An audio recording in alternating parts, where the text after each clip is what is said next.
Bonjour, bienvenue au 85e journée scientifique de l'AFF à Marseille. Aujourd'hui, nous avons rencontré le professeur Stanislas Paul qui va nous donner les résultats de son étude comparant l'entecavir au tenofovir dans la cohorte hépataire de l'AFF ANRS.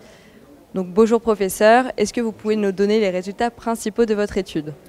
Oui, l'étude avait pour objectif de comparer les événements liés au foie, cancer, transplantation, décompensation cirrhotique ou décès chez des patients ayant une hépatite chronique traités par tenofovir ou entecavir dans la cohorte hépataire, qui est une cohorte française prospective où il y a plus de 6000 patients infectés par le virus de l'hépatite B, mais un peu plus de 2100 patients traités par des analogues nucléosidiques ou nucléotidiques de deuxième génération.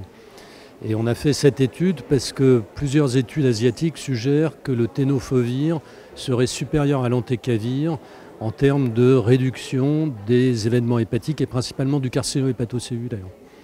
Donc on a profité d'avoir des patients prospectivement traités par entecavir ou tenofovir pour regarder les événements.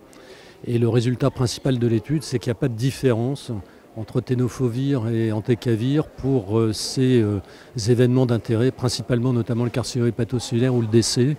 Et donc la conclusion, c'est qu'on peut sans arrière-pensée utiliser l'un et l'autre pour virosupprimer efficacement les patients et que la question n'est pas une question de choix thérapeutique, mais de contrôler la multiplication virale B chez des patients qui ont une hépatite chronique. Avez-vous les données concernant le taux de contrôle virologique dans les deux groupes entecavir et tenofovir? Alors, on n'a pas cette donnée, je dirais, de façon complète. On sait de toute façon que quel que soit le type de traitement, la virosuppression est constante sous réserve qu'on prenne le traitement. Donc, ce n'était vraiment pas l'objectif principal de l'étude de mesurer les cinétiques.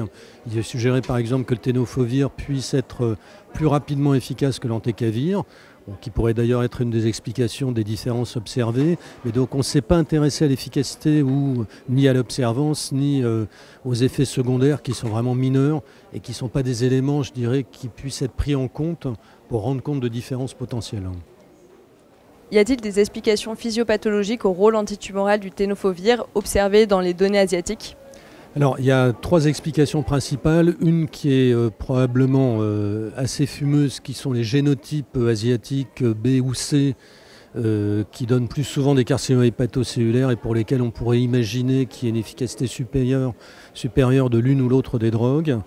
La deuxième explication, qui est vraiment plus solide, c'est qu'il avait été suggéré dans les études toxicologiques de développement de l'entecavir qu'il pouvait donner des tumeurs, mais à des doses suprathérapeutiques dans les modèles murins. Et un essai prospectif qui s'appelle REALM, international, sur 10 ans, n'a pas montré d'événements, quel que soit le type de cancer, un cancer du foie ou cancer extrahépatique.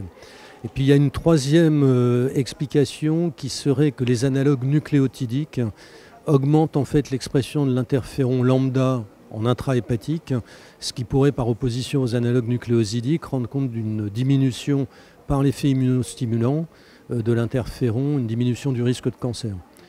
Alors en fait, on n'a pas exploré cette voie qui est intéressante, mais dans la mesure où on ne voit pas de différence, on est assez sceptique sur le fait que ça puisse expliquer les données asiatiques. L'un des avantages de notre cohorte, c'est qu'il y avait toutes les origines géographiques représentées, à la fois européennes, africaines et asiatiques, et qu'on n'a pas de différence en fonction des origines géographiques.